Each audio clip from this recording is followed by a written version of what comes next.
Dates here, and welcome to the Game Changer program right here on the Heart and Soul Broadcasting Services. Thank you all for joining us. Today we're going to be discussing about cholera. Cholera affects over 31 countries globally, and some might say that it is an archaic disease, but we still have countries that still see the impact of cholera. Today we're going to be discussing a case of Malawi, as we know that there has been a cholera outbreak that has affected Malawi, and it is the worst cholera outbreak in 2 decades, and it has now claimed over 750 lives. And today we're going to be discussing with Dr. Zaziwe, who's the Public Relations Officer for the Medical Society of Malawi, to understand a little bit about what could have triggered this outbreak, the vaccination process, how successful it is, and what sort of mitigation measures have been put in place to fight against cholera. We're also going to be linking cholera with climate change. Yes, there seems to be a few diseases that are cropping up because of climate change. So this will be quite an interesting discussion. Thank you so much, Dr. Zaziwe, for joining me for the conversation. How are you today? I'm good, and how are you? I'm very well. Thank you so much. You're a game changer today. And I know that you guys are busy right now in Malawi making sure that, people within the hotspot areas of Malawi are getting the vaccines that they need to fight against cholera. But, Doctor, just as I said before, that we are seeing the worst cholera outbreak to affect Malawi in 2 decades, and it has now claimed 750 lives. What could have caused this outbreak, Doctor? There's a number of reasons, or I would say what we think could have been the forces behind this. Firstly, it's the issue with water. I think here we are still struggling with potable water, because most of the time we find that they are dry taps, and if not the taps, then people will rely from the boreholes.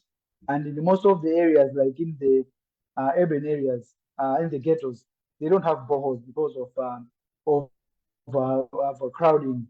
And then what they resort to do with the no tap water coming in, they resort to using the water from the either wells that they dig just within the compound, or could be the rivers around. And mostly people use the rivers that pass through their areas. And another issue could be that because when the COVID had subsided a bit, and government had taken down some of the measures, people relaxed. People probably they used to because they are thought you can walk anyhow without the mask, or maybe without being asked to do some other precaution measures, maybe in the banks and the like. People relaxed, and because of that, a lot of people, especially in the urban, because if you go to the very rural areas, it's not as much, but in the urban where sanitation is an issue. Yeah, pretty much. Yes, Doctor.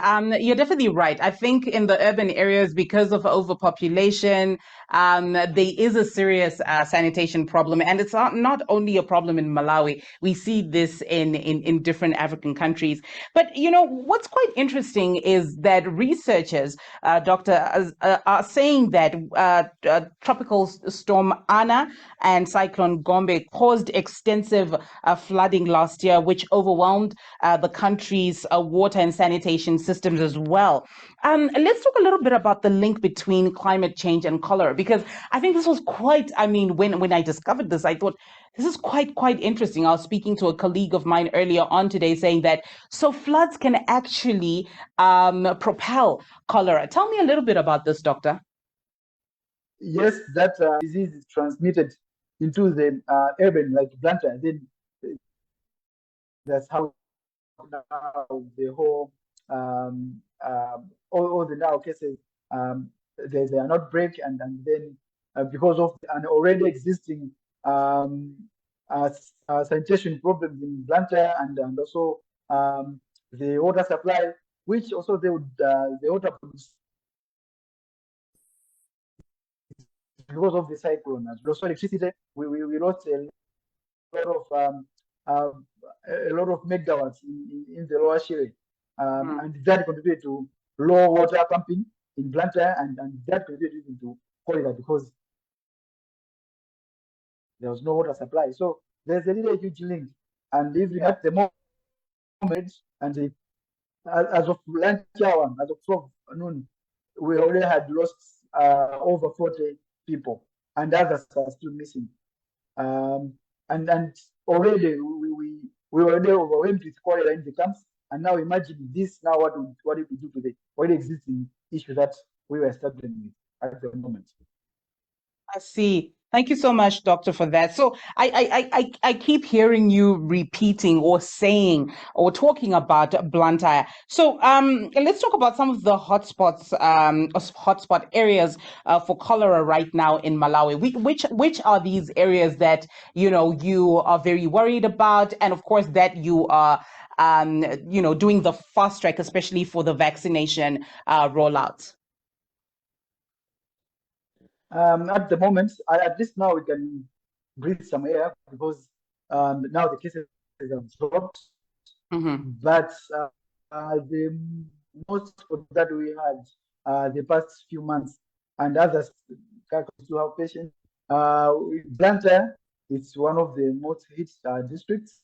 Yeah. Lilongwe, the capital city, also has been hit quite hard. And then we have the lakeshore districts like Mangochi, Karabe, Salima. They also have been hit quite hard. And also, on top of that, we have Balaka district, which also has been hit. So mostly it's those districts on the lakeshore, as well as in the lower Shire, where they are prone to floods, and also the water is still an issue because of this consistent floods that come every. All right. Thanks a lot, Doctor. And talking about mitigation measures, I know that I've briefly mentioned about the vaccination rollout process. What mitigation measures were put in place to fight against cholera? I think it caught us by surprise because for the past years we didn't have a number of cases of cholera. Probably contributed to the COVID, but yeah, still. And this year, when we started having the cases in March, they were scanty. Yeah, it would be one area and then another like that. And we went through the dry season, and with having a fewer cases reported and a fewer deaths, even admissions. Now, when the rains started to fall, then we had the hell now broken loose. Now the preventive measures we had it done pretty good, I would say, because during the time that we had fewer cases in fewer districts, I think we could have done something. We could have worked out a plan, response plan, and try as much as possible that we end cholera before the rain season. But I think we did not put much effort in that, probably because we are just coming from COVID pandemic. Now, at the moment, what we have tried to do, one, it was sensitization to the masses, because others could still believe that we are lying that there is cholera. Probably you heard cases, Baraka case, as well as Gona in area 25 Yongwe, where health workers were beaten up, and we had people vandalizing the health facility and even destroying houses for the health workers because they couldn't believe that their relative had passed away due to cholera. So what we did first of all was to meet the traditional leaders, the religious leaders, even the political leaders, to discuss with them how we can approach the community and sensitize them about. On top of that, we have been distributing chlorine to we called it so we used to do it per household. So the health assistance surveillance, what they are called HSAs, would go with chlorine household by household, so that give them so that they can be using it when they are preparing water for drinking, even for household use. And again, we also intensified on vaccination, cholera vaccination. So we could go into the markets, into the households, house by house, and that really improved quite a lot. We even had to pitch a tent at ShopRite or in very busy areas like markets as well as shopping malls, just to make sure that everyone has an access to the vaccine.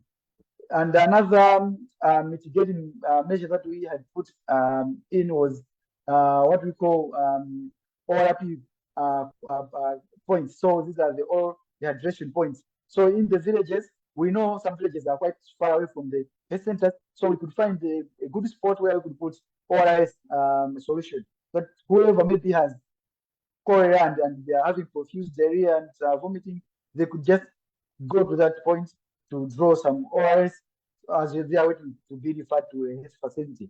And this also helped quite a lot. And we saw an improvement in the number of. Okay, all right. So lastly, what we did as well was to make sure that wherever there is a borehole, or maybe they have a well that we have chlorine buckets diluted already at a good percentage, maybe 0.05 or other 0.02. We could put at the same well or borehole, so that people could just draw the water from the well and then pour it in it. But also one last thing that I would say that management of cases was another issue, because we had run out of medical supplies and also tents for the cholera patients. So hygiene was an issue in the cholera camps. And what we did was to ask health partners that we deal with, like the and beds, as well as basins, pails, just to make sure that when one is vomiting, they just don't splash it anyhow, and also to teach the guardians on sanitation and hygiene. Yeah, pretty much. Interestingly enough, you talk about reaching out to the gatekeepers of the community. And I mean, obviously, that was one of your first steps, where you had to reach out to the chiefs and the leaders of different communities, because you actually say that, they really, some of them wouldn't believe that it's cholera, or some of them would have their own traditional beliefs. Why do you think this is such an important a measure to take when, of course, you're trying to mitigate a disaster such as cholera? The community has structures, and people always would listen to someone whose authority that they respect, and that is the chiefs, as well as the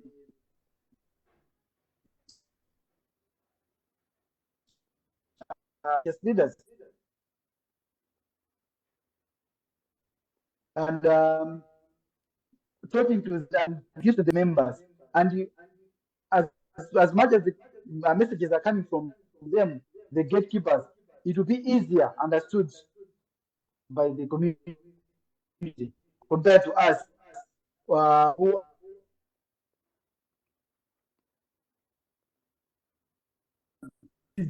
so it has given us a good impact, a positive one, talking to the traditional leaders as well as the religious leaders. Because previously we could see that people were dying at home. Others would present late in our facilities. The reason being that their church doesn't allow them to come to the hospital. But once we talk to the chiefs and the religious leaders, they understood, and the message went really fast and smooth to the communities. Fantastic. Thank you so much, Doctor. So, the Blantyre Water Board has not been obviously providing water on a daily basis. a challenge you're not only facing in Malawi, but I think it's a big issue in Zimbabwe as well. And now people are resorting to using different sources of unsafe water. What are the solutions there? Because obviously, once a person starts using different sources of unsafe water, cholera cannot be mitigated. Has there been some sort of solution from the Blantyre Water Board? So what they are doing is to come to the communities with water bowsers to supply the water in the communities, but it's not enough. So what we did, we could not manage to supply water to all the localities in Blantyre. What we did was to set up water buckets next to the wells or to the boreholes where they draw the water, so that once they draw the water, which we already know that is unsafe, they would use the chlorine to make it safe, and then they can take it home for use. Yeah. Okay. All right. And then talking about issues around capacity and prevention, let's talk a little bit about the death toll. And the vaccine rollout process. How successful is the vaccine rollout process right now? And has the death toll dropped? Because I do know that children are now going back to school, which is definitely a good sign. Indeed, it's a good sign. Everyone was worried that probably that would the corona itself would disrupt the school calendar. But now they are back in school, and we have had challenges, especially with vaccine, any type of vaccine. The same similarly to COVID, we are going to we haven't even reached half our population um, with the vaccine. With cholera, the same thing, and I think out there have been rumors, and also the issue of the supply itself. Mostly we depend on donors to give us the vaccine, especially the WHO and other companies. And so sometimes we find that when the people really want the vaccine, find that maybe we are out of stock. And when the vaccine is here, maybe the death toll has gone down. People say, ah, no, it's fine, I don't need the vaccine. But what Yeah. we tried to do was to take the vaccine to the people. Don't wait for the people to come to the hospital Mm. to get the vaccine. But the thing that we saw that it worked for quite good was taking vaccine to the people. That's why we were sending health workers to go to each and every house Yeah.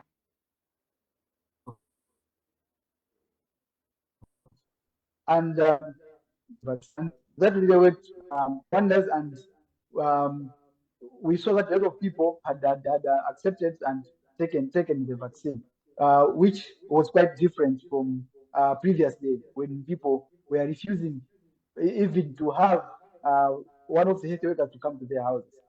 All right. And, as we round off this conversation, I know that there are obviously some key lessons that you can leave for us, Doctor, about this cholera crisis. Looking at prevention, controlling, and managing the disease. We have some countries in the first world or in some, developed countries that would say, I mean, cholera is a thing of the past. What are some of the key lessons that you've learned, during this short period of time where we've lost so many lives from cholera? The first lesson is that prevention is key. Um, Mm, Once you prevent a number of cases or a lot of people being infected, then we know you can quite easily manage those that are infected and also reduce the complications that could come, especially death. So yeah. what we have learned so far, I believe, one, we have to really put much effort in prevention of these infectious diseases. Now that we have cyclones and change of weather and the climate change, we need to Mm, put deliberate plans, deliberate um, strategies, guidelines as to how, when we are hit with a certain bubble infectious disease, how are we supposed to manage it so that we do not really go into the severe complications such as death.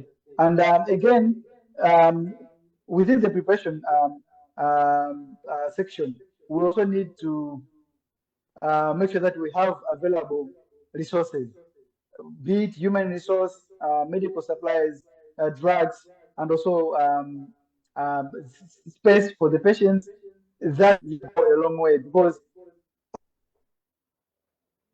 of late we have seen that patients that are coming to the camps, that used to be guidance maybe a month or some weeks ago.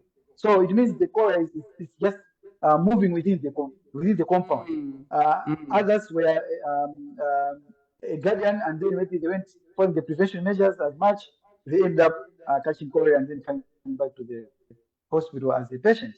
And also, we should probably take the warning signs from the MATE departments, the Department of Meteorological Services, because this would really ensure that we have prepared enough, knowing that maybe in 2 weeks' time we would have floods or would have some natural disaster.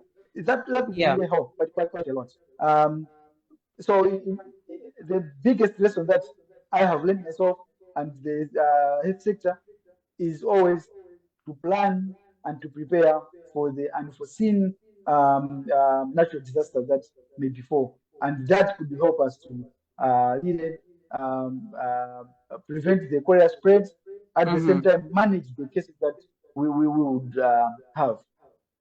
Well, thank you so much, Dr. Zaziwe, who is the Public Relations Officer of the Medical Society of Malawi. Thank you so much for spending the time. I know that you're a busy man, especially during this time as you're trying to fight against cholera and malaria. And thank you to all our viewers wherever you are in the world. Today, we were discussing the cholera outbreak in Malawi, which is the worst in 2 decades, and it has now claimed 750 lives.